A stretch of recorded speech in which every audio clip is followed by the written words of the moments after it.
Buenos días, chiquillos y chiquillas. Esta es la clase del curso Epistemología para estudiantes de Pedagogía en Biología y Ciencias Naturales. Hoy día es martes 17, son las 11:30 de la mañana y ya tenemos un número de asistentes digno, de tal forma que voy a comenzar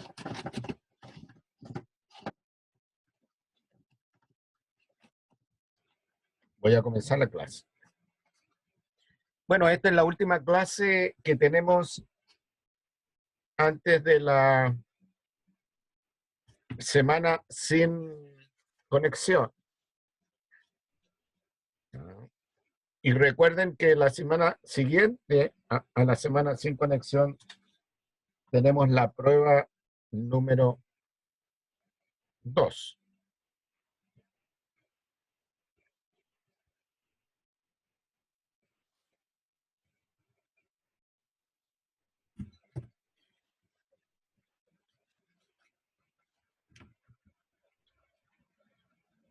Yo de todas maneras, durante la semana sin conexión voy a estar pendiente de cualquier mensaje de ustedes. De todas maneras, la prueba está planificada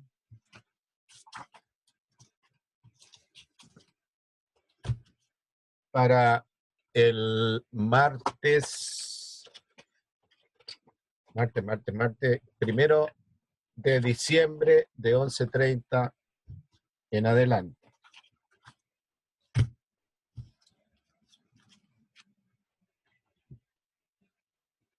Bueno, estuvimos en la clase pasada analizando el lenguaje de la ciencia.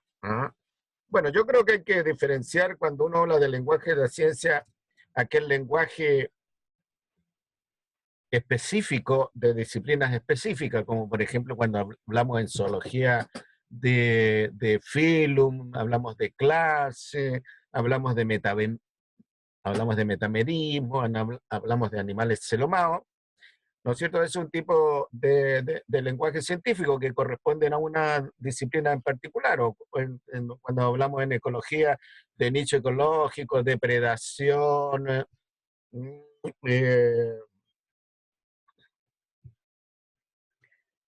regulación, homeostasis, homeorresis, qué sé yo, ese es lenguaje científico de una disciplina en particular.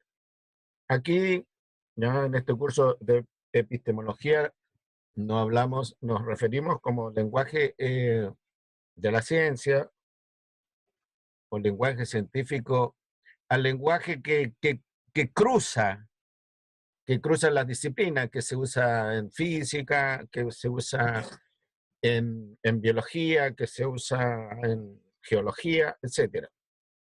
Ya hablamos nosotros de las hipótesis, por ejemplo, que es este tipo de lenguaje.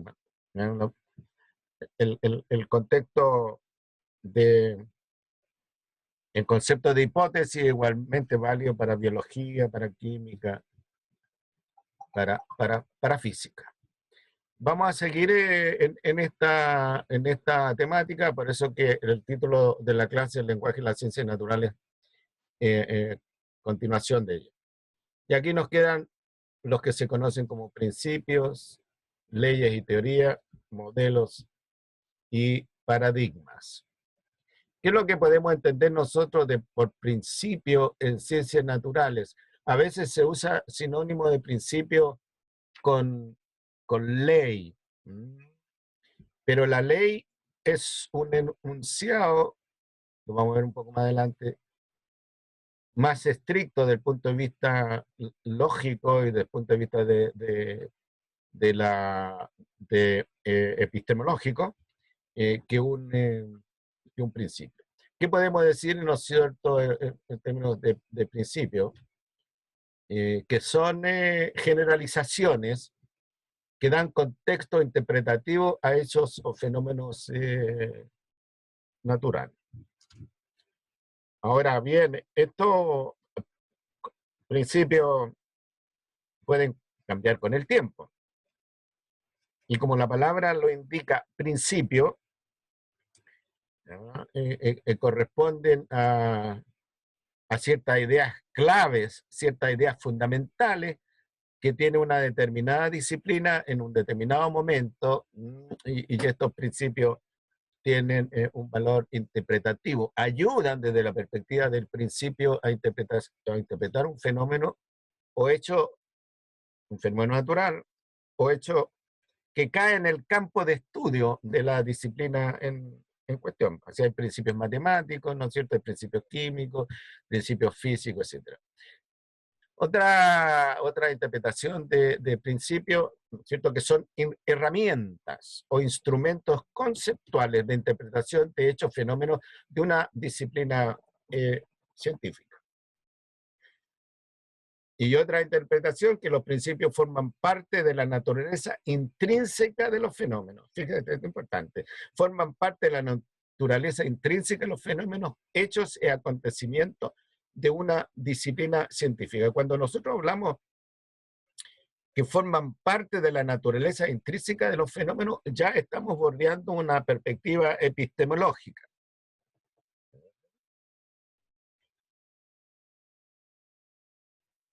A veces no es muy fácil identificar, ¿no es cierto?, la naturaleza intrínseca de los fenómenos.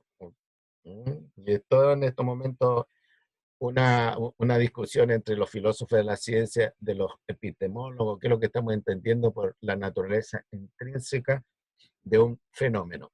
Ejemplo de principio, bueno, los clásicos, tenemos el principio de Arquímedes, que se refiere a la flotabilidad de los cuerpos, que fue enunciado por Arquímedes hace varios cientos de años atrás. Y el mito cuenta que Arquímedes estaba bañándose en una tina que tenía agua, ¿no es cierto? Y el tipo estaba pensando en el problema que le preocupaba en ese momento, que era la flotabilidad de los cuerpos, y dicen que sintió que la pierna era un poco más débil, ¿ya? Y salió desnudo diciendo eureka, eureka, es decir, lo encontré, o se me encendió la ampolleta. Que es el sentirse iluminado en un determinado momento, ¿no?, después de haber estado dándole vuelta a un problema, buscándole la solución. El principio de Arquímedes. Y el principio de incertidumbre, ya que es un principio más moderno, no es una ley, tampoco el principio de Arquímedes. El principio de incertidumbre, que se refiere a la posición de los electrones, ¿verdad?, de la física moderna. Este famoso principio de incertidumbre fue enunciado por Heisenberg, ¿ya?, a mediados del siglo pasado. Y así como el principio de Arquímedes, ¿ya?, se conoce con el nombre de ese naturalista, ¿no es cierto? Aquí el principio de incertidumbre se conoce también como el principio de Heisenberg.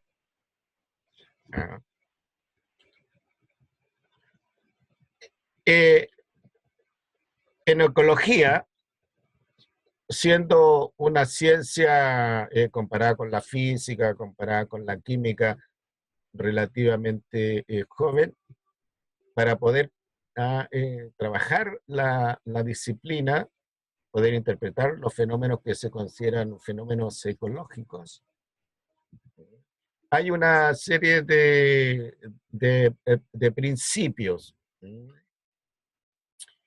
que no son leyes, pero sí que ayudan a configurar la teoría ecológica, una teoría también moderna.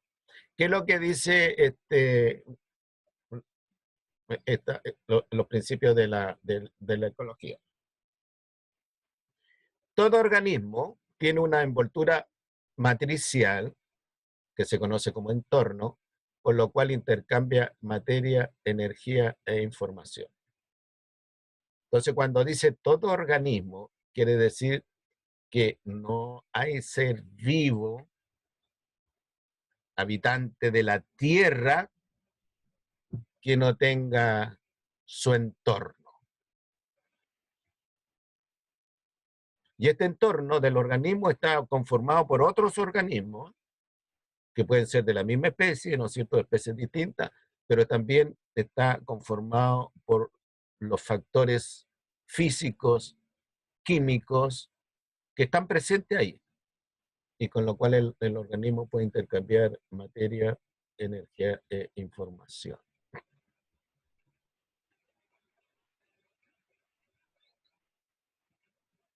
La gran discusión que hay es lo siguiente: si el entorno existe por sí mismo, punto uno, o punto dos, el entorno surge cuando hay un organismo. Dice en otras palabras, digamos en Marte, no se ha descubierto vida en Marte. Ok, ¿podemos decir que hay entorno en Marte? ¿O podemos hablar, el entorno de Marte es riguroso en cuanto a la radiación, en cuanto a la disponibilidad de agua, en cuanto a la temperatura? Y la otra pregunta ¿es riguroso para quién? ¿Para nosotros los seres humanos? ¿Para las bacterias? Etcétera.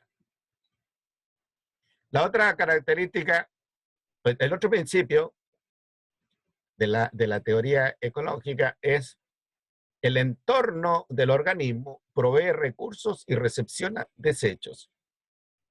O sea, dicho en otras palabras, todo organismo recibe de su entorno, ya sea entorno biológico o entorno abiótico, recursos con los cuales ese organismo vive, subsiste.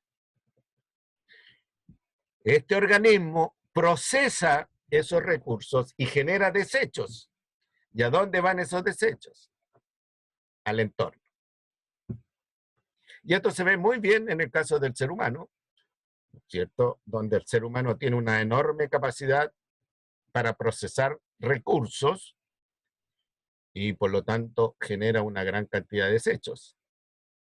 ¿A dónde van esos desechos? Al entorno. En el caso del ser humano, muchos desechos no son naturales, por lo tanto no hay organismos que procesen esos desechos. ¿Y cuál es el resultado de eso? Que esos desechos se empiezan a acumular en el entorno y empiezan a desequilibrar el equilibrio del entorno. Porque se supone que el entorno es un sistema, no es un espacio, no es un hueco que está ahí, es un sistema. Y los desechos que no son procesados se empiezan a acumular y empiezan a generar entonces desequilibrio de cualquier tipo. Y al generarse desequilibrio, ese desequilibrio se vuelve sobre los organismos. Y en el caso particular, se vuelve contra el ser humano. Los desechos, cuando son naturales, son recursos para otros organismos. Por ello, la materia cicla. Puesto que hay organismos que usen los desechos de otros organismos, desechos naturales, bueno, la materia cicla. En los sistemas naturales, y aquí es una proyección de leyes físicas y leyes que tienen que ver con la informática, en los sistemas naturales la energía fluye de acuerdo a las leyes de la termodinámica y la información fluye, de acuerdo a si es que existen leyes o principios de la informática. Otro principio que se debe a la teoría de la evolución. El entorno juega un papel relevante en la evolución de las especies.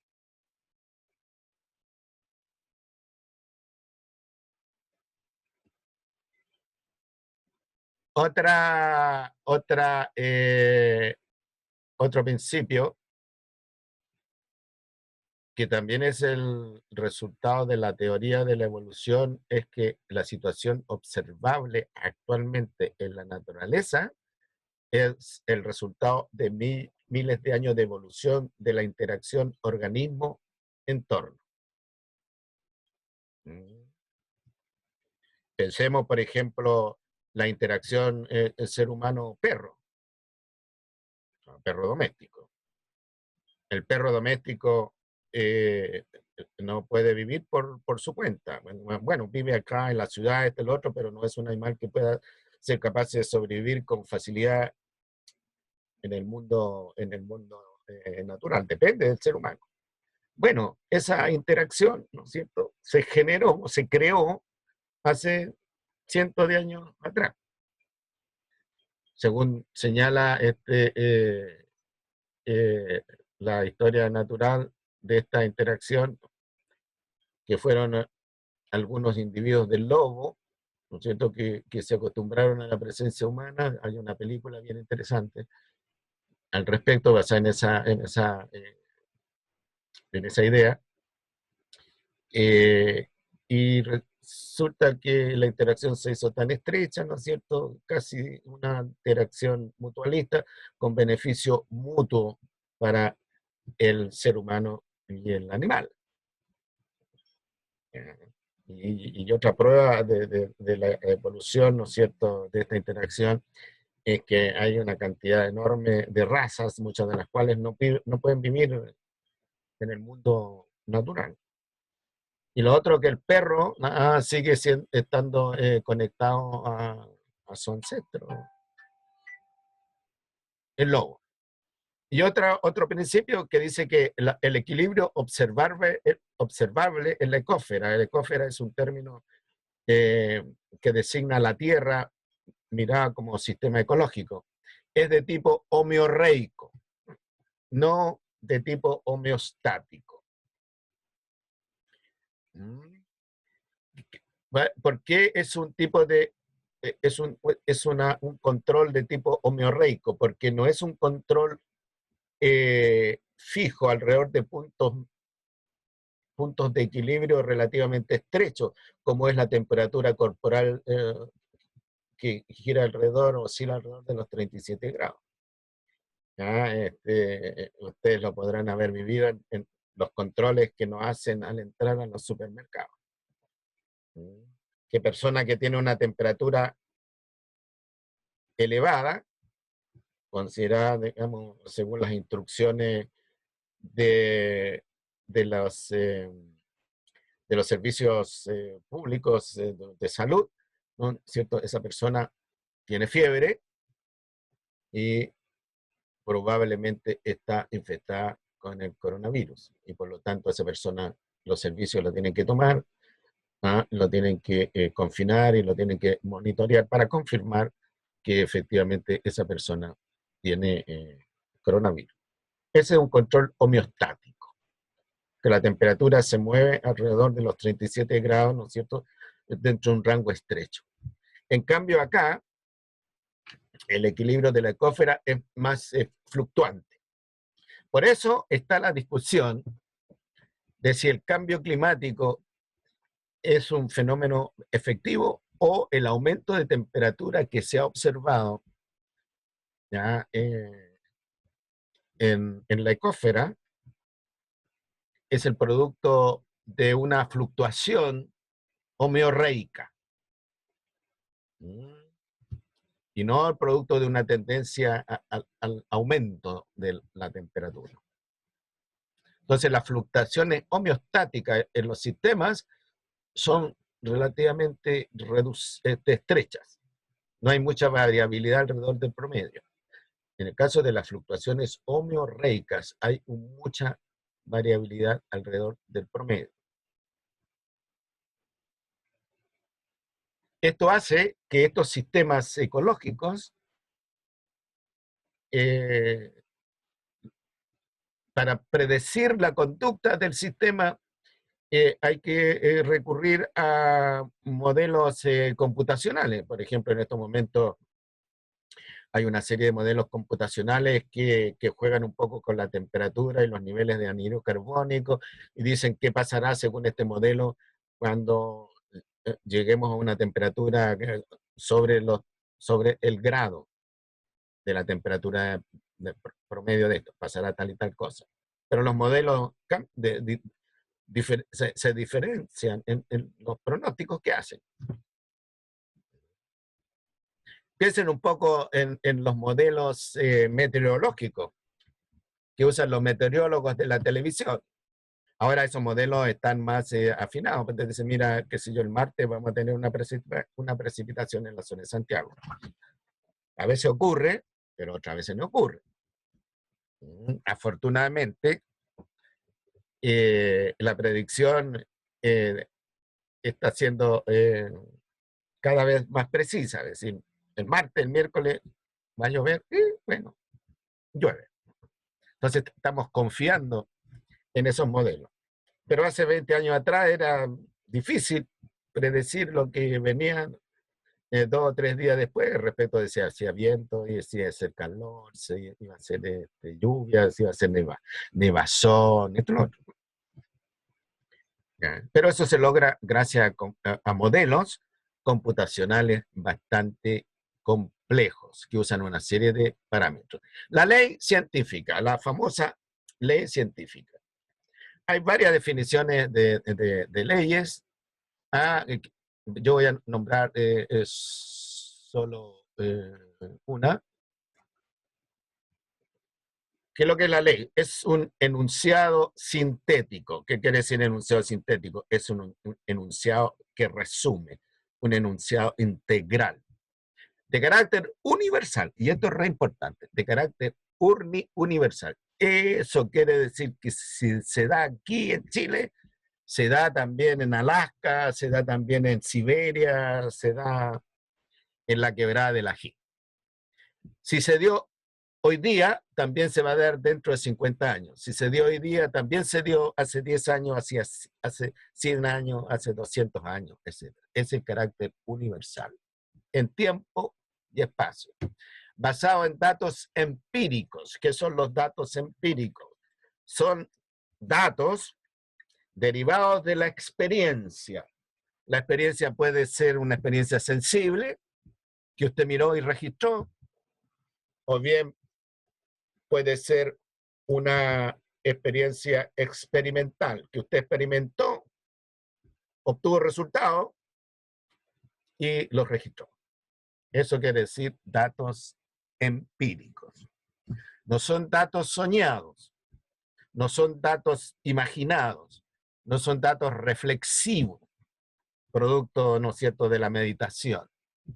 Datos empíricos. Datos empíricos de cumplimiento general y en condiciones específicas. Según la ley, a nivel del mar ocurre esto. A los 4.000 metros de altura podría no ocurrir. Y en el caso de las leyes, sobre todo las leyes físicas, se reduce a una ecuación matemática. Hace un tiempo atrás, ¿no es cierto?, los físicos decían que la única verdadera ley era la física. ¿Ya? Afortunadamente han cambiado de opinión. No completamente, ¿no es cierto?, pero han cambiado de opinión. Aceptan otras disciplinas cuya ley no se pueda reducir a una ecuación matemática. Aquellas que no se pueden reducir a una ecuación matemática, dice, corresponde a ciertos tipos de hechos generales expresadas mediante enunciados también generales de la forma, ¿no es cierto?, todos los son. a todos los sometidos a le sucede tanto. Por ejemplo, a todos los metales sometidos a temperaturas elevadas, ¿no es cierto?, se dilatan. Todos los metales sometidos a temperaturas muy bajas se concentran. Todos los gases sometidos a temperaturas elevadas aumentan la presión del envase que los contiene. Y ciertamente hay ecuaciones, ¿no es cierto?, matemáticas que predicen. Ahora bien, hay que diferenciar entre la ley, que es una generalización, y un hecho particular. ¿Ya? Por ejemplo, son leyes. Los planetas se mueven en trayectorias elípticas con respecto al, en trayectorias elípticas con el Sol en uno de sus focos. ¿Ya? ¿Qué es lo que dice esta ley? Que conociendo la trayectoria elíptica de un determinado planeta, nosotros podemos predecir en qué posición va a estar el planeta dentro de 2 años, 3 años. Por eso que nosotros podemos precisar ahora con mucha precisión, ¿ya?, los eclipses, pues. La precisión del día y la precisión de la hora. Si hace un año atrás tuvimos nosotros aquí un eclipse hermoso, un fenómeno de la naturaleza realmente impresionante. Yo fui a tomar fotos ahí a la Avenida del Mar y hubo gente que lloriqueó, impresionado, lagrimió, impresionado. El día y la hora. Los planetas se mueven en trayectoria elíptica. Pero cuando yo digo, Venus, por ejemplo, se mueve en una trayectoria elíptica, eso no es una ley, obedece a una ley, pero no es una ley, es un hecho particular. Los metales se dilatan al calentarse, perfecto. Si yo digo el cobre se calienta, se dilata al calentarse, la lámina de cobre, la barra de cobre se dilata al calentarse, entonces ese es un producto de la ley. ¿Ya? Pero no es la ley.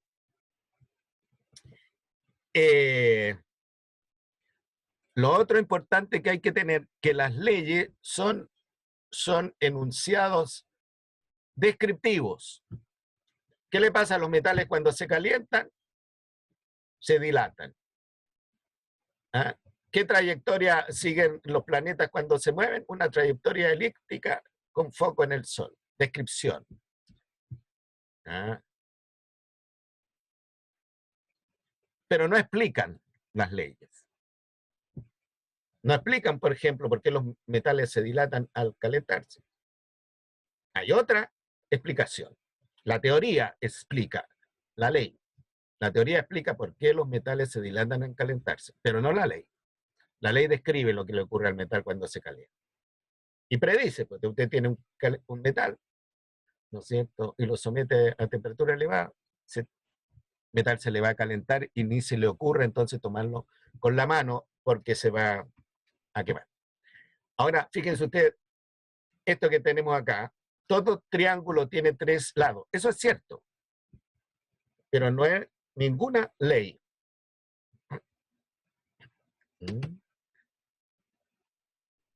Es una característica de los triángulos, pero no es una ley, ya, según una de las razones porque no obedece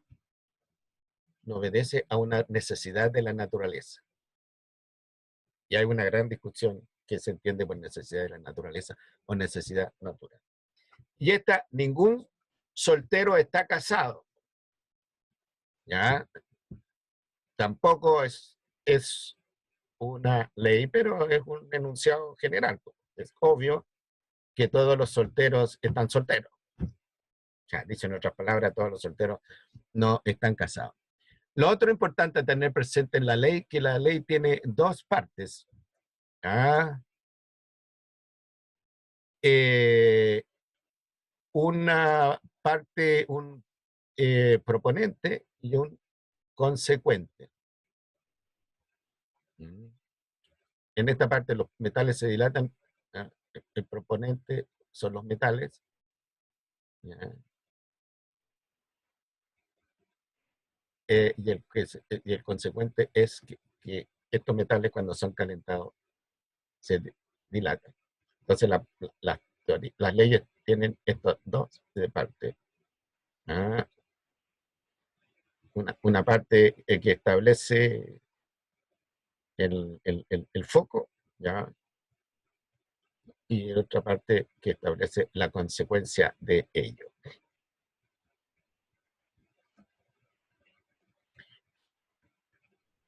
Estas dos, todo triángulo tiene tres lados, ningún soltero está casado, no tiene el consecuente. Ejemplo de leyes, bueno, comprenderán ustedes que en física y en química, ¿no es cierto?, abundan las leyes, sobre todo en física.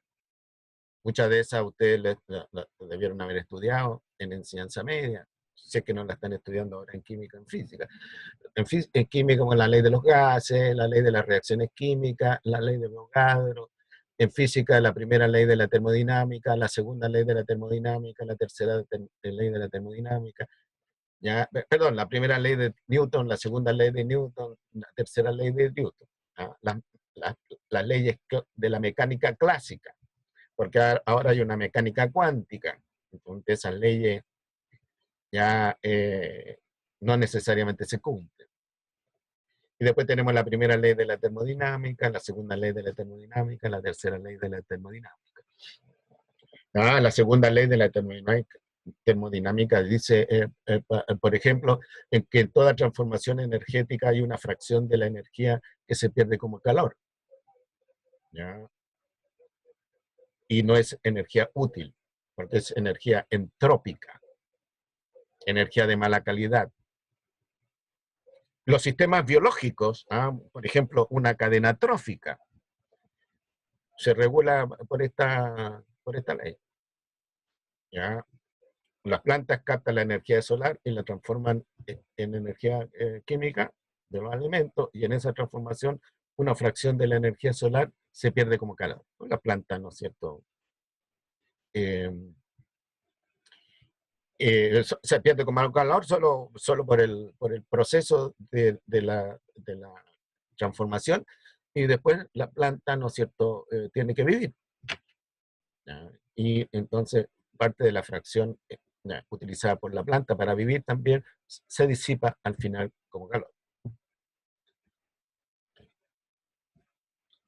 Esa energía química pasa al herbívoro, ¿verdad? Pero el herbívoro usa parte de esa energía, ¿no es cierto?, para alimentarse, para subsistir como organismo, para buscar el alimento. Si el alimento está lejos, ¿no es cierto?, tienen que, como los animales que pastorean, que se van de pastizales en pastizales, entonces hay una pérdida de energía ya útil, que se va como calor, según la ley de la termodinámica. Y después esa energía, digamos, queda para el depredador, y el depredador, ¿no es cierto?, tiene que perseguir la presa, tiene que digerirla, tiene que mantenerse, y ahí hay pérdida de energía útil para para la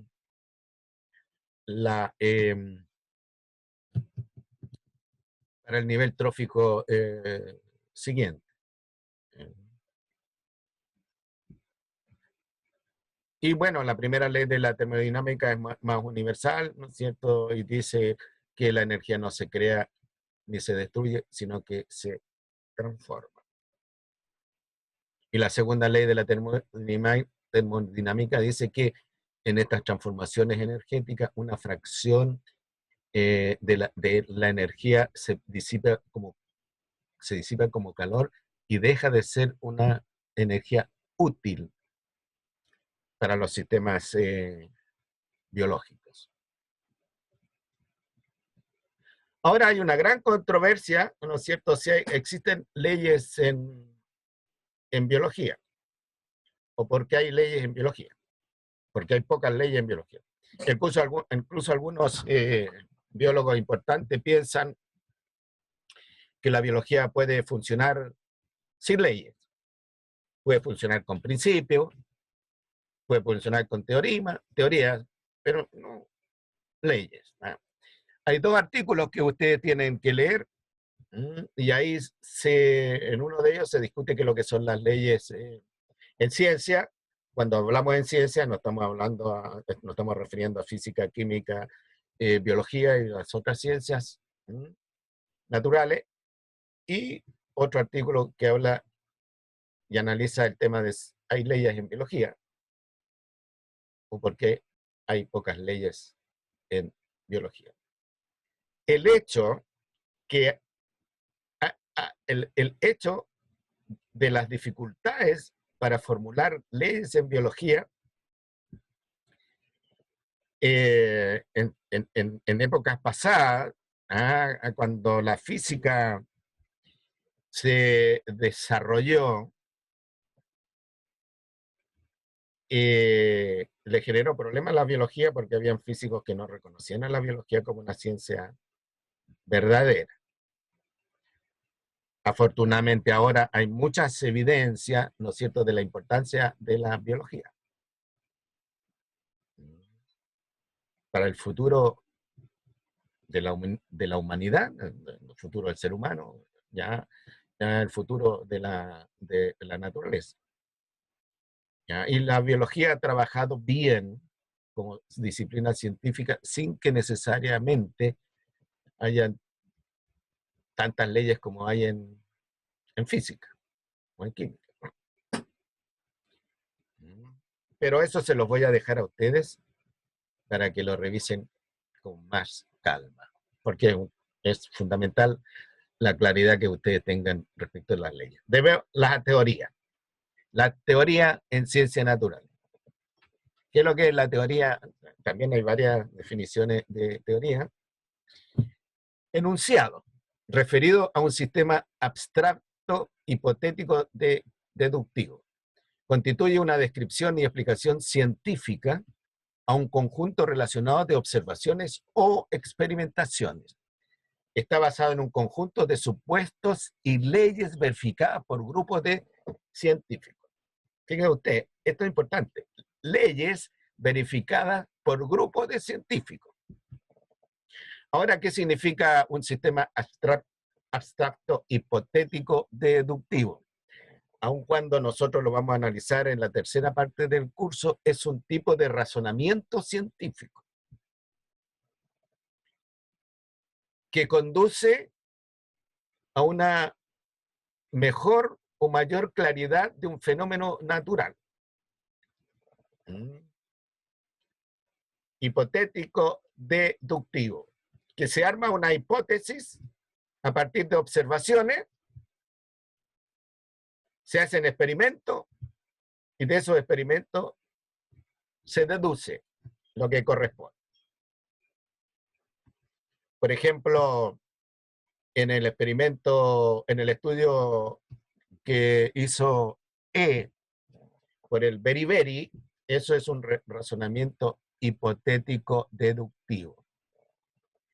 El tipo observó, de ahí inferió una hipótesis, ¿ya?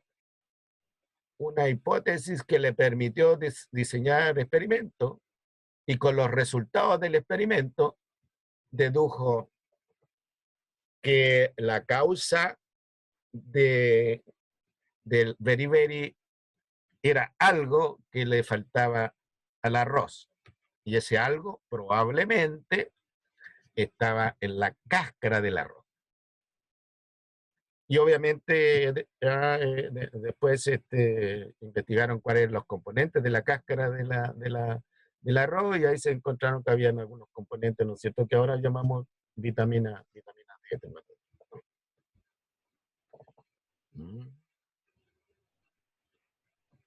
Otra definición de teoría. Enunciado sintético de cómo opera la naturaleza respecto de un conjunto de fenómenos naturales relacionados.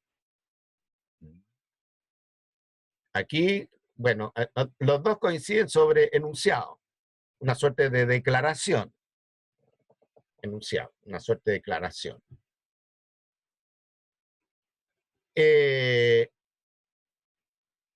Sintética, integral, ¿ya? De cómo opera la naturaleza respecto de un conjunto de fenómenos naturales relacionados. No son fenómenos naturales, la teoría no está referida a fenómenos naturales de distintos campos de acción, sino que de un mismo gran campo, ¿ya? O bien, otra definición, síntesis, un enunciado sintético, síntesis de un cuerpo de evidencias, que pueden ser evidencias experimentales, y observaciones respecto de un conjunto de fenómenos naturales relacionados. ¿Qué es lo que hizo Darwin, por ejemplo? En su viaje alrededor del mundo, que dicho sea de paso, pasó por Chile y estuvo en Coquimbo. Y al tipo lo pilló un temblor. Todavía la casa donde durmió de Darwin en Coquimbo se mantiene, está frente de la municipalidad.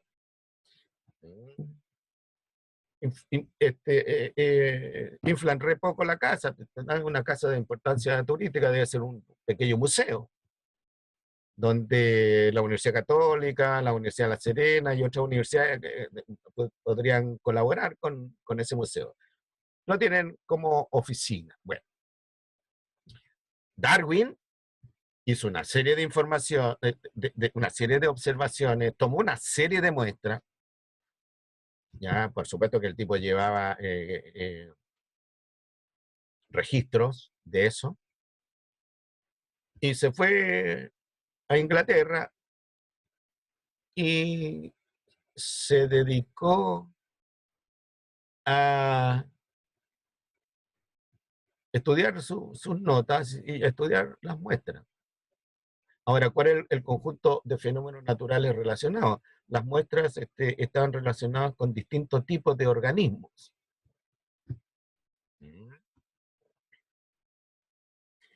Y leyendo a otros naturalistas, entre ellos a Malthus, un demógrafo, famoso por la ley de Malthus, que dice que las poblaciones tienden a crecer en forma geométrica mientras el alimento tiende a aumentar en forma aritmética.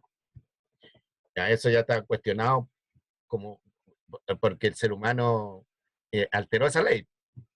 O sea, el ser humano puede producir alimentos a un ritmo geométrico, pero los procesos naturales no. Y puede hacer el ser humano que la población no crezca a ritmo geométrico.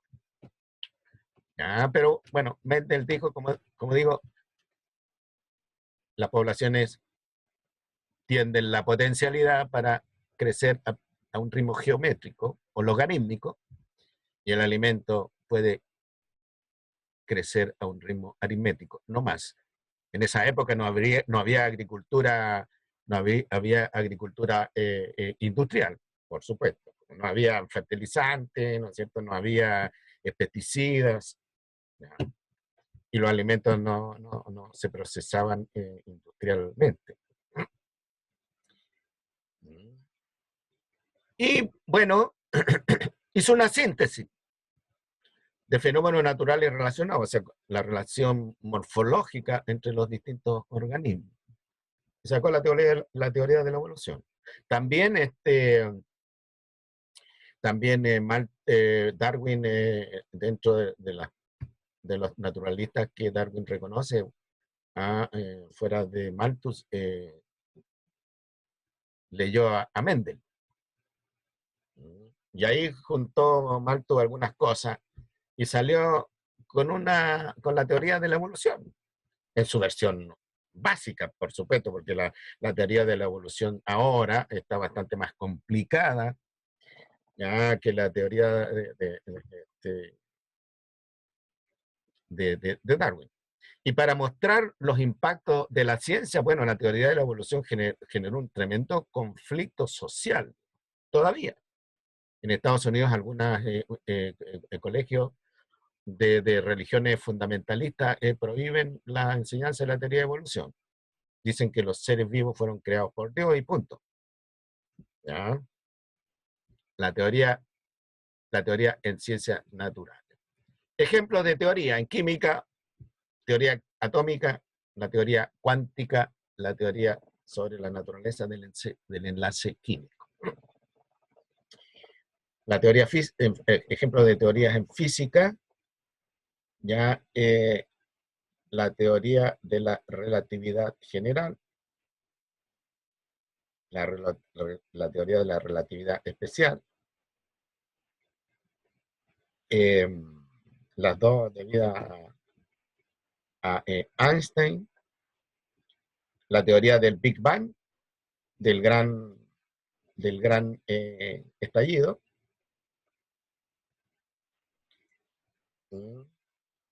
la teoría del todo,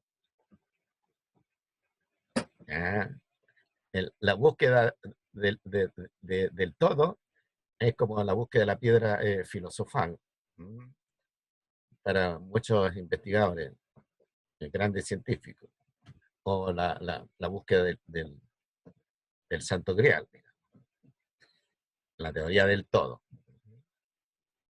Se han hecho algunas películas, ¿no es cierto?, en función de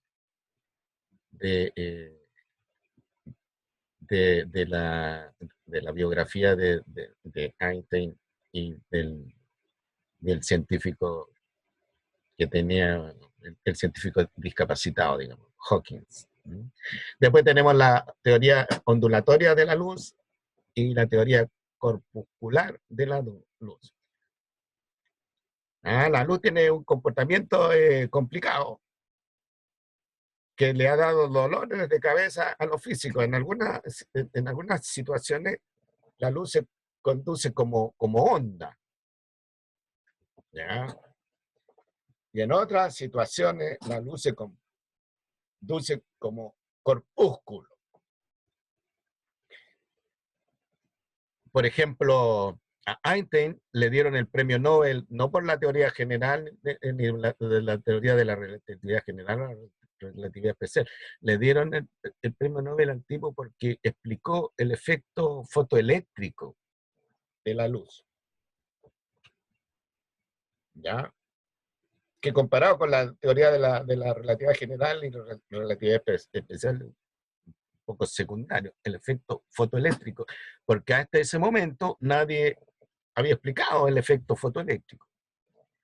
Porque la teoría que predominaba sobre la luz es la teoría ondulatoria, porque era más obvia. No había un aparatito que usara la luz, ¿no es cierto?, y se encendiera, no sé, una ampolleta, como ocurre ahora.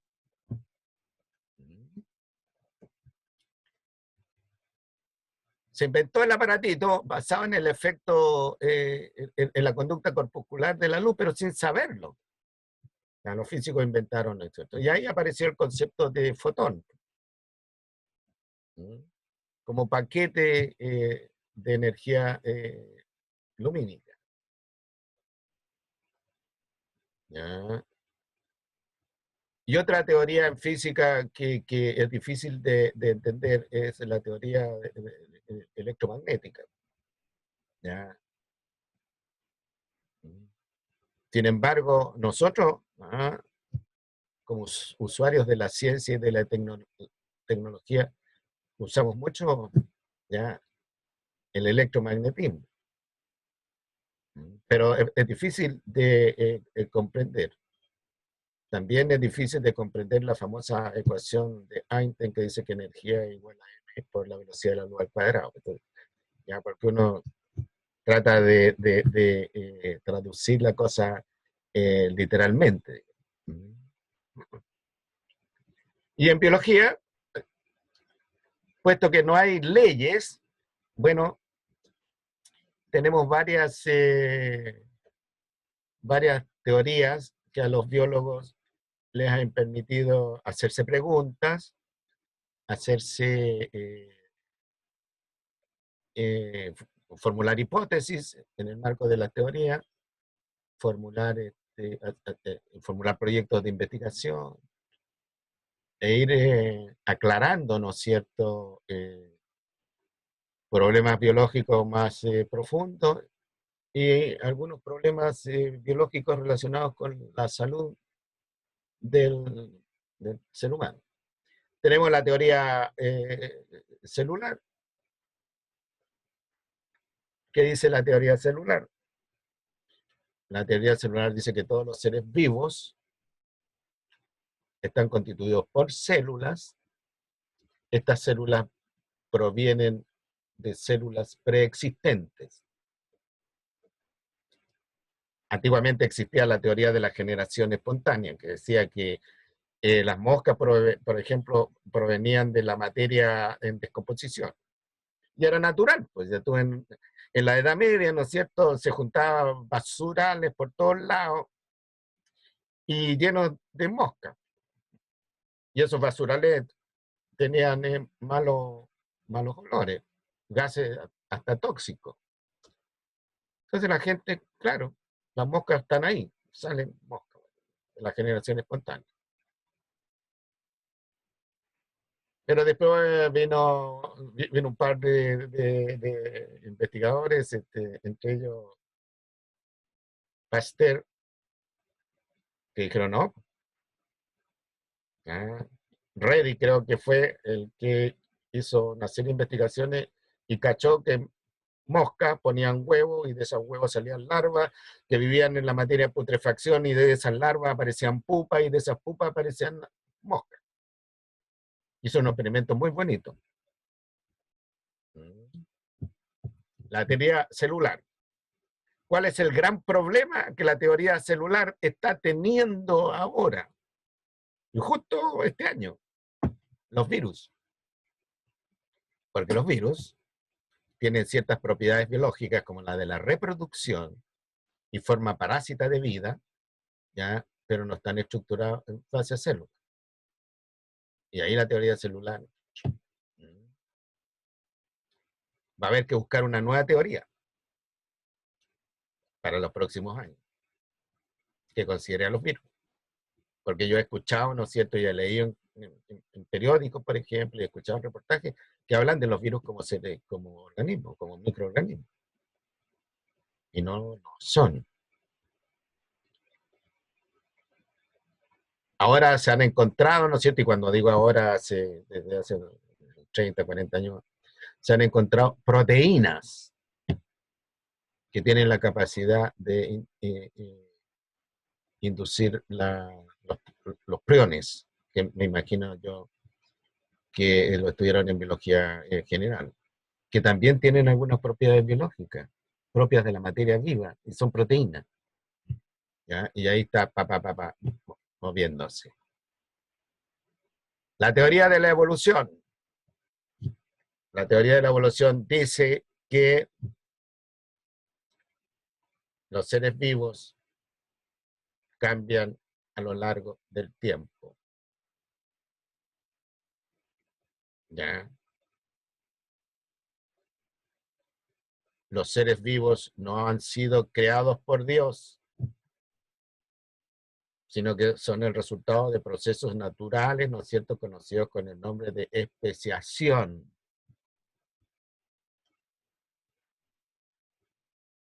Los primeros seres vivos fueron seres vivos simples. Y producto de cambios evolutivos empezaron a aparecer seres vivos más complejos.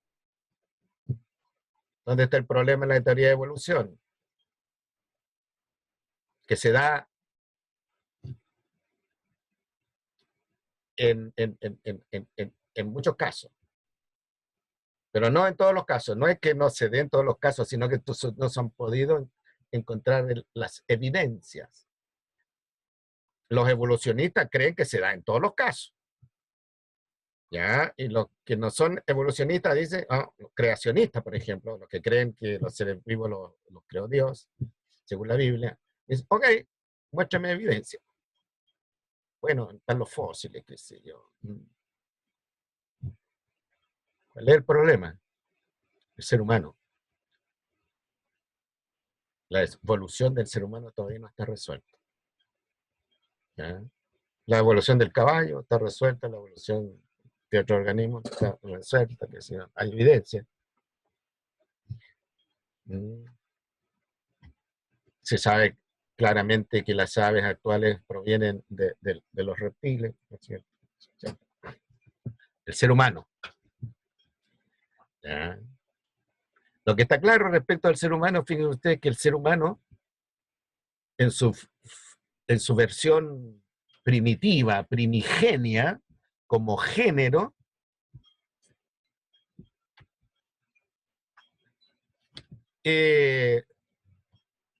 surgió en África. Y hay una serie de explicaciones por qué en África y no en Asia o en América o en Europa. Surgió en África. Tiene usted el continente africano, origen del género Homo. Pero desde que se originó el género Homo, ¿no es cierto?, han existido varias especies de Homo. Y, y no todos los especialistas están de acuerdo con las especies de Homo. El resultado actual es que hay una sola especie de Homo, nosotros. Homo sapiens en una versión subespecífica, Homo sapiens sapiens. Pero nosotros tenemos cualidades, atributos, por el lado de sapiens, que está muy difícil de explicarlo a la luz de la evolución, de la teoría de la evolución. Y por lo tanto, esa es una oportunidad que aquellos que no creen en la evolución, sino que creen en el creacionismo, y que el ser humano fue creado de acuerdo a lo que señala la Biblia, ¿no es cierto?, sirve como contraargumento. Después tenemos la teoría cromosómica de la herencia, que dice que lo que termina la herencia está en los genes, y ya es información genética, y que los genes están ordenados linealmente en los cromosomas. De tal manera que cualquier falla cromosómica, ¿no es cierto?, aparece un problema de herencia. O en el caso, por ejemplo, de las personas que sufren de síndrome de Down. Y la radiación que sufren los cromosomas a partir, ¿no es cierto?, de energía nuclear, a que puede estar sujeto cualquier organismo, produce alteración en los cromosomas, y eso se refleja en el individuo, ¿no es cierto?, o bien se refleja en la herencia.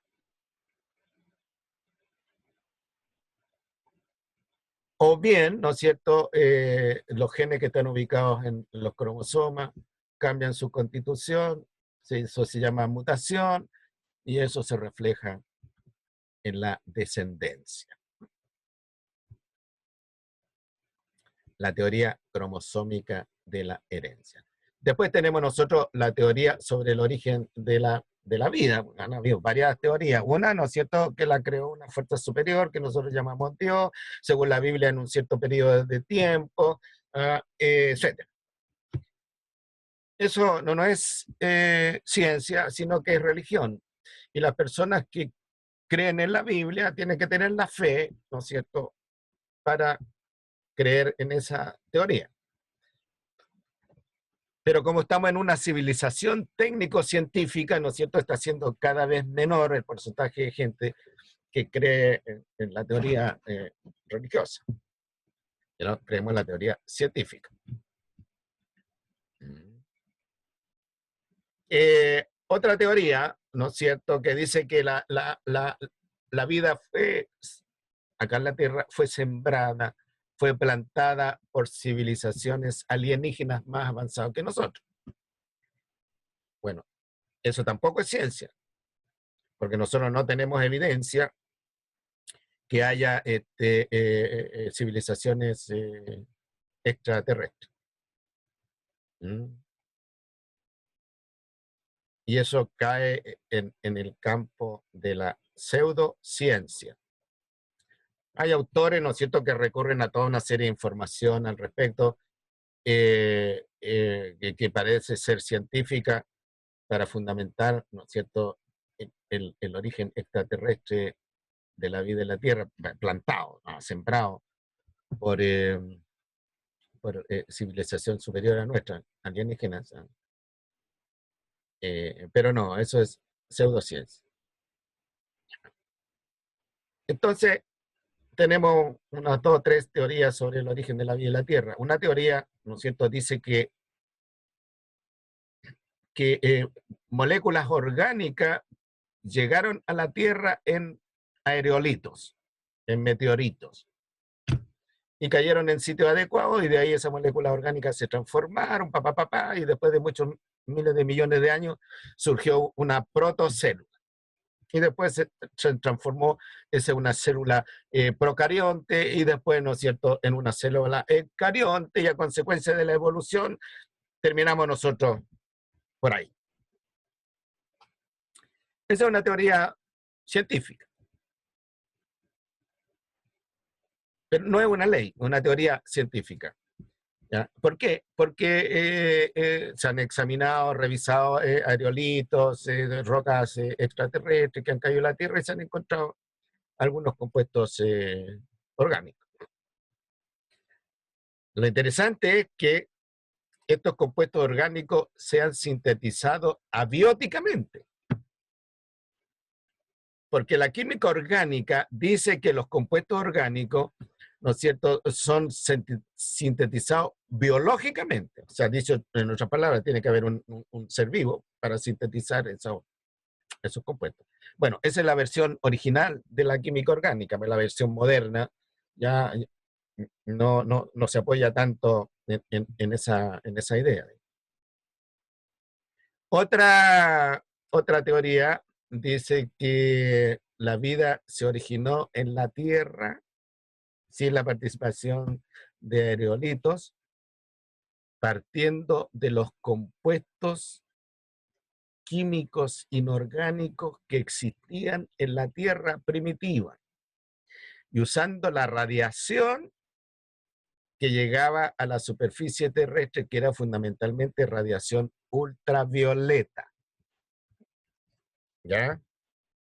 Y se sintetizaron moléculas orgánicas de distinto nivel de complejidad, y un determinado momento aparece la membrana, en otro determinado momento aparece la protocélula, después la célula procarionte, la célula eucarionte. Eso obviamente tomó varios miles de millones de años. Mm. Eh, esta teoría se ha sometido a experimentación científica, y unos experimentos muy buenos de un investigador alemán, Miller, que en matraces, ¿no es cierto?, juntó elementos inorgánicos, ¿no es cierto?, y le pegó un golpe de radiación ultravioleta, bajo condiciones de temperatura y bajo condiciones de presión, cualquier cosa. ¿Ah? Y el tiempo después, qué sé yo, una semana, 10 días, estudió el contenido en los matraces, y encontró que se habían formado proteínas a partir de los compuestos orgánicos, proteínas simples, por supuesto, pero a partir de los compuestos inorgánicos que él había originalmente iniciado, que había originalmente puesto. Bueno, el asunto es que el origen de la vida nosotros en la Tierra no lo tenemos resuelto. ¿Mm? Y para más remate, ¿no es cierto?, dicen que la Tierra la vida en la Tierra se habría originado fundamentalmente en ambiente acuático, que algunos científicos le llamaron la sopa primitiva, que en esa época, ¿no es cierto?, había ambiente acuático rico en compuestos minerales, sustancias inorgánicas, sustancias orgánicas simples, producto de la radiación que estaba llegando. Y en algún momento apareció una estructura de membrana. Es fácil que en ambientes de esta naturaleza se formen membranas. Y las membranas se organizaron en protocélulas, ¿no es cierto? Y de ahí a la célula ya es más complicado, a la célula procarionte, la célula. Y dicen que el proceso, de acuerdo a esta teoría, el proceso de la célula, la protocélula o célula primordial, ¿no es cierto?, a la célula procarionte y después eucarionte tomó varios miles de años.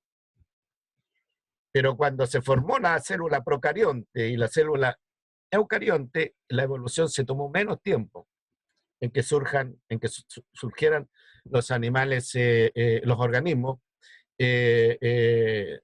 unicelulares ya como conocidos como tal, y los organismos multicelulares básicos. Lo primero. En una época en la Tierra, la vida en la Tierra estuvo dominada por bacterias. Solo moneras. Ninguna otra cosa más. Y las moneras cambiaron la atmósfera, contaminaron la atmósfera, porque hubo un grupo de moneras que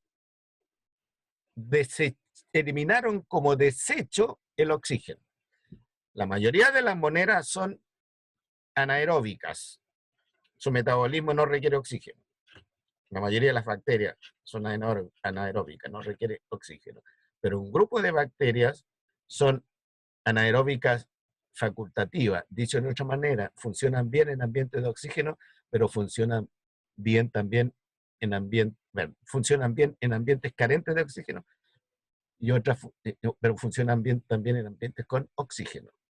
En aquellas que son anaeróbicas estrictas, el oxígeno es un tóxico.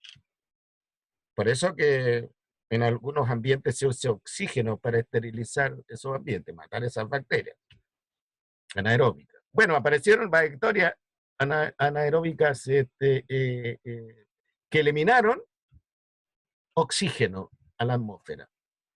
Y la atmósfera cambió su condición de una atmósfera carente de oxígeno a una atmósfera con oxígeno. De una atmósfera reductora a una atmósfera oxidante.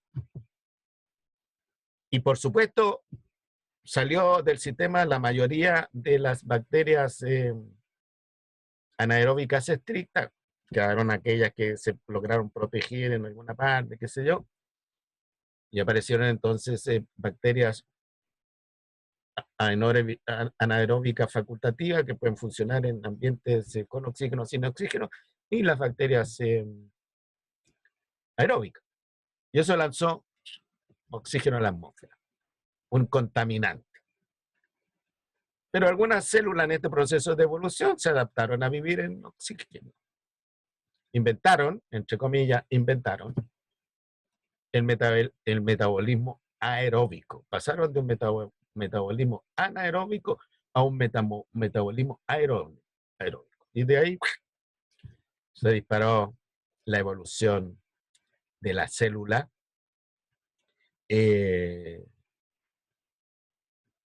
La célula eucarionte. Y aparece la celularidad, multicelularidad, aparecen los tejidos, aparecen los órganos, los sistemas de órganos y el organismo multicelular. Y una teoría más moderna que está adquiriendo mayor importancia es la teoría ecológica. ¿Ya? La teoría ecológica, ¿ya?, en base a los principios que le mostré recién, señala que no hay organismo que sea independiente, todos dependen del entorno, influyen en el entorno cambiante puede ser un factor de evolución, etc. ¿Por qué la importancia actual de la teoría ecológica? Porque la teoría ecológica está agregando evidencias del efecto del ser humano sobre el entorno, no solo sobre el entorno propiamente tal del ser humano, sino que el entorno global. Y ahí, ¿no es cierto?, el corolario de esto es, si los cambios del entorno determinan evolución, los cuales algunas especies cambian, otras se extinguen, bueno, ¿qué nos pasaría a nosotros, ser humano, si cambiamos el entorno? ¿Qué pasaría con nuestras construcciones? ¿Qué pasaría con nuestra civilización si cambiamos el entorno? Entonces, los modelos globales de cambio climático muestran qué es lo que pasa si aumenta la temperatura promedio de la atmósfera inferior, donde estamos nosotros. Ya 1 grado, 2 grados, 3 grados. Y a 3 grados, ya a nivel de 1 grado muestran catástrofe. A nivel de 2 grados, ¿para qué decir? Y a nivel de 3 grados, ¿no es cierto?, ya extinción de la especie humana. Eso es lo que se desprende de los principios ecológicos que le leí yo. El que desaparezcan el resto de seres vivos a nosotros no nos puede que no nos incumba mientras nosotros estamos, ¿no?, eh, subsistiendo. Pero si nuestra subsistencia está en riesgo y nosotros, por ser organismos pensantes, nos damos cuenta de eso, gracias al conocimiento científico, no nos queda otra cosa que hacer algo. Como ha surgido a consecuencia de las evidencias que se han ido acumulando una ética ecológica, bueno, mucha gente dice, no, ¿cómo vamos a hacer algo solo por nosotros? Digamos. Y además está demostrado, la teoría ecológica lo sugiere, ¿no es cierto?, que nosotros no podemos vivir sin los otros organismos. ¿Ya? Y ahí dicen, bueno, hay que defender la biodiversidad por asuntos éticos o bien por interés, porque bueno, de la diversidad del mar nosotros subsistimos como alimento, como fuente de alimento. ¿Ya? De la diversidad terrestre, bueno, también, qué sé yo. La teoría ecológica. Por eso se ha hecho importante en el siglo que nosotros estamos viviendo, la teoría ecológica. Y ustedes tendrán que enseñarla, ¿no es cierto?, en, en, en ciencia media, junto con la teoría de la evolución y la teoría cromosómica. Y la teoría del origen de la vida ya, no se enseña tanto, pero estas son las 3 teorías: teoría de evolución, la herencia genética y la teoría ecológica. Modelo. ¿Qué es lo que es un modelo? Es una representación abstracta, simbólica, gráfica o física de fenómenos o procesos que nosotros usamos para explicarlos. Generalmente los modelos son más simples que la realidad. Por ejemplo, un modelo de simulación que explique el cambio climático y el papel que juegan factores como la temperatura, la radiación, los niveles de anhídrido carbónico, los niveles de metano, qué sé yo, es una cuestión bastante compleja, ¿ya? Y lo que puede predecir, ¿no es cierto?, respecto de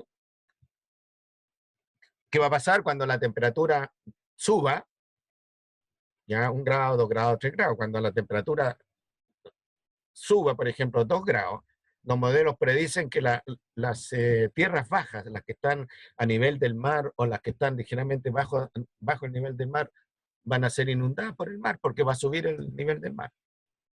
¿Ya? Todos los fenómenos meteorológicos que estamos viendo nosotros, huracanes, eh, eh, tornados, grandes lluvias que inundan por todos lados, bueno, se achacan al cambio climático, ¿no es cierto?, que está desestabilizando los grandes sistemas de la Tierra. ¿Y cuáles son los grandes sistemas de la Tierra? La hidrósfera, el océano, la atmósfera, ¿ya?, la biosfera y la litósfera. Con el cambio climático no se ve tanto la litósfera, pero con el cambio climático también los efectos que se suponen podrían afectar sobre la biosfera, o sea, todos los seres vivos. Entonces podemos decir emergencia de enfermedades, ¿ya? Emergencia de plagas, emergencia de nuevas enfermedades, resurgimiento de enfermedades que nosotros creíamos que estaban controladas, contenidas, etcétera. ¿Ya? Bueno, ustedes están acostumbrados a trabajar con modelos como el modelo de célula, ¿no es cierto? Célula eucarionte, el modelo de átomo, el modelo de sistema solar, el modelo de ecosistema, el modelo de agua, ciclo del agua, el modelo de tsunami, ¿ya? El modelo de crecimiento poblacional. ¿Ya? En la ciencia se recurre a modelos, ya le digo, modelos matemáticos, modelos físicos, modelos computacionales cuando los fenómenos son muy complejos. Por supuesto que en educación científica, recurrir a modelos es más común, porque los niños entienden más claramente que cómo ver la cosa que mirar en un microscopio, por ejemplo, una célula. ¿Ya? Y ciertamente ciertas realidades no se pueden mostrar a nivel de los sentidos, como es el átomo, tampoco el sistema solar. Digamos. El ecosistema, bueno, podemos decirle, mira lo que hay ahí, parado arriba de un cerrito. Mira, ¿ves ese paisaje? Sí, lo veo. Ese es un ecosistema. Ah, qué sí. Pero queda más claro si lo mostramos en un dibujo. El ciclo del agua es más difícil de percibirlo a nivel del sistema, es más fácil percibirlo, ¿no es cierto?, a nivel de un modelo conceptual.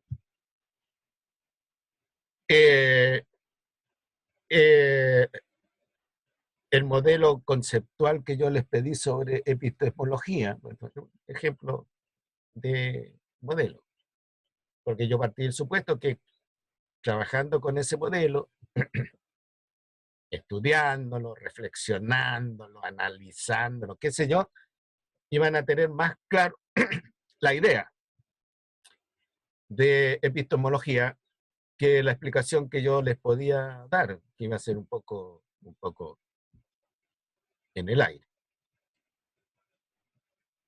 Y finalmente, chiquillos y chiquillas, tenemos el concepto de paradigma. La palabra para quiere decir al lado de. Digma, muestra. O sea, literalmente traducido es como al lado de la muestra. ¿Ya? El paradigma.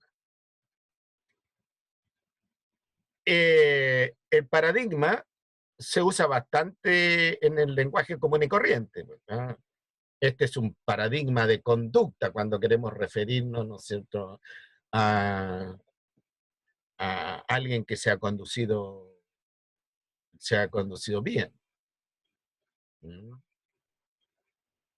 Y surgió a mediados del siglo pasado a raíz de un físico, epistemólogo, que dijo que la ciencia avanza mediante revoluciones. La ciencia no progresa de manera continua, ¿sí? Sino la ciencia avanza a medida de revoluciones. ¿Ya?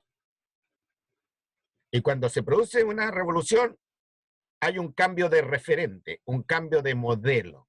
A ese referente, a ese modelo, este señor Kuhn le llamó paradigma.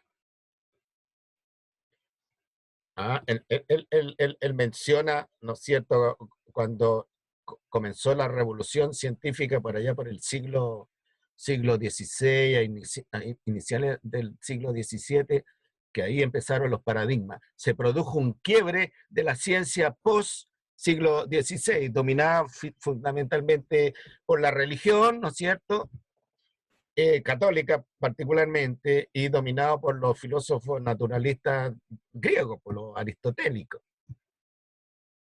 Mm. Y a mediados, por allá por el siglo XVI, por allá por el siglo XVI, siglo XVII, algunos investigadores, y eran re jóvenes los compadres, 30, 40 años, introdujeron, por ejemplo, el método científico, el experimento, que, bueno, que no, experimentos que no se hacían antes. Y aquí aparece, por ejemplo, Galileo Galilei con los experimentos, Newton con sus experimentos. ¿Ya? Y ahí se produce un primer cambio de paradigma. Aparece ahí la ciencia moderna, tal como la estamos conociendo ahora. Pero entre esos años y ahora la ciencia ha evolucionado mucho. La ciencia moderna con Newton y Galileo. Y después, ¿no es cierto?, se produce otra revolución científica con Darwin, que promueve la teoría de la evolución, formula la teoría de la evolución, y ahí la biología adquirió un estatus ya más respetable. Y después aparece Einstein con la teoría de la relatividad, ¿no es cierto? Y aparecen todos esos físicos que examinan el mundo pequeñito. La física clásica de Newton queda superada por la física moderna, la física cuántica. Y empiezan obviamente a descubrirse una serie de cosas. Y ahí es donde ocurre un cambio de percepción de la ciencia, de una ciencia intuitiva. Para nosotros es muy obvio que cuando se suelta una manzana de la rama del árbol, caiga. Es muy obvio que dos vehículos que van a 100 kilómetros por hora choquen y quede la tenda. Esa es la ciencia intuitiva. Pero a partir de Einstein, 1920 a la fecha, empieza a aparecer la ciencia contraintuitiva. ¿Ya? La ciencia que no se va por el sentido común, no se va por lo obvio. Y empiezan a aparecer teorías, ¿no es cierto?, que son complejas, difíciles de entender, difíciles de explicar. Así que, ojo, a usted se le va a tocar entender, explicar fenómenos, ¿no es cierto?, que son contraintuitivos, fenómenos que están más allá, ¿no es cierto?, de los niveles sensoriales, ya sea porque son demasiado grandes, como los famosos hoyos negros, ¿no es cierto?, donde hay máxima gravedad, que hasta la luz se curva y queda atrapada ahí, la contracción del espacio y el tiempo, en la teoría de la relatividad, la posibilidad de que podamos nosotros viajar en el tiempo, hacia el pasado, hacia el futuro, todas esas cosas que están un tanto en la ciencia difícil de entender por el común de los mortales. Nosotros podemos explicar la ciencia intuitiva, un profesor de química explica bien la profesora, un profesor de física, un profesor de biología, qué sé yo. Pero algunas cosas de fenómenos biológicos, ¿ya? Que están adquiriendo un nivel de complejidad tal como la inteligencia superior, o sea, la inteligencia artificial. Nosotros tenemos nuestros referentes para explicar la inteligencia. No está muy claro, ¿no es cierto? Pero sabemos que en el cerebro hay neuronas y hay redes neuronales, pero la inteligencia sigue siendo algo difuso. Ahora, explique la inteligencia artificial. ¿Ya? Entonces, es ciencia que no es constructiva. ¿Qué es lo que es un paradigma? Teoría o conjunto de teorías que sirven de referencia en la interpretación, explicación y predicción de fenómenos naturales. ¿Ya? Los paradigmas tienen un nivel de complejidad superior a teorías común y corriente, como por ejemplo la teoría celular. Un paradigma podría decir el paradigma científico-tecnológico de la civilización actual. Que todos nosotros Todo lo que nos ocurre lo podemos ver, analizar, estudiar, interpretar, predecir, explicar en base de ciencia y tecnología. ¿Ya? Pero también hay problemas. Fíjense que hay un porcentaje importante de gente que no se quiere vacunar. Desconfía de la vacuna. O sea, desconfía de la ciencia. Esos son movimientos anticientíficos. ¿Ya? Modelo de nivel superior. Modelo de nivel superior que como sistema de referencia cubre un espectro más amplio de fenómenos naturales. Ejemplo, el paradigma técnico-científico, ya la importancia que nosotros le estamos dando a la tecnociencia, no solo para vivir, sino para explicar fenómenos naturales, para saber cómo nos vamos a comportar, qué medidas vamos a tomar respecto a los fenómenos naturales, cómo los vamos a enseñar, paradigma técnico-científico. Nosotros, la religión actual no es la católica, ya no es la protestante, no es la musulmana, es la ciencia y la tecnología.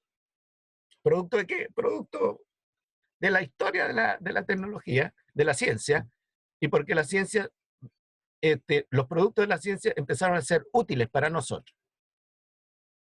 ¿Ya? Nos empezaron a hacer la vida más fácil. Nos ayudaron a comprender las enfermedades, nos ayudaron a sanar, etcétera. Por eso vivimos en una sociedad dominada por la ciencia y la tecnología. Recuerden que la ciencia y la tecnología tienen aspectos positivos y tienen aspectos negativos. ¿Ya? Y en educación nosotros tenemos que enseñar, ¿no es cierto?, la ciencia y la tecnología para que el ciudadano del futuro se vaya adaptando a una civilización dominada. Vean películas de ciencia ficción y las películas están dominadas por ciencia y tecnología, por un lado. O bien por catástrofes ecológicas. Vean películas de ciencia ficción futurista, donde muestran una civilización dominada por ciencia y tecnología, y vean otras películas, ¿no es cierto?, donde muestra una civilización dominada por el desastre ecológico. Y el otro paradigma que yo les puedo mencionar, el paradigma ecológico. La importancia de las interrelaciones para el equilibrio y la sostenibilidad de la vida en la Tierra, incluyéndonos nosotros.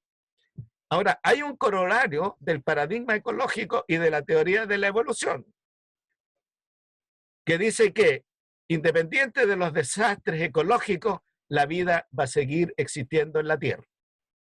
No importa de los organismos que estén presentes. No importa que el ser humano desaparezca. El ser humano desaparece y va a venir en lugar otro organismo.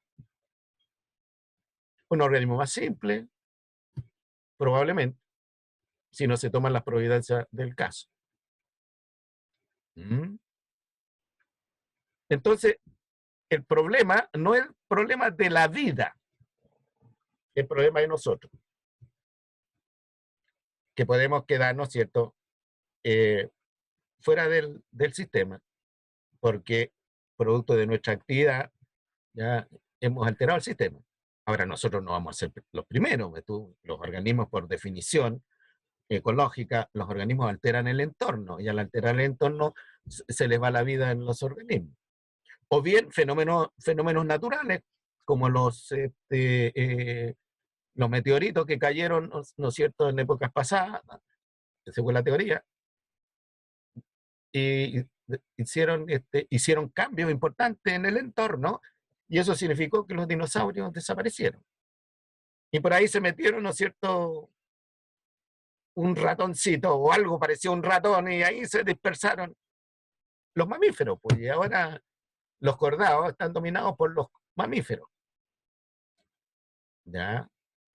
Y nosotros, especie única, prácticamente dominando la naturaleza, dominando la Tierra, de diferentes maneras. Pero dominar la naturaleza, ¿ya?, es algo complejo, y a través de mecanismos complejos, ¿ya?, se devuelve la mano. ¿Ya? Bien, en la 1.5 se va a cortar la comunicación. Espero que me hayan seguido y que tengan una buena tarde. Voy a finalizar la conexión.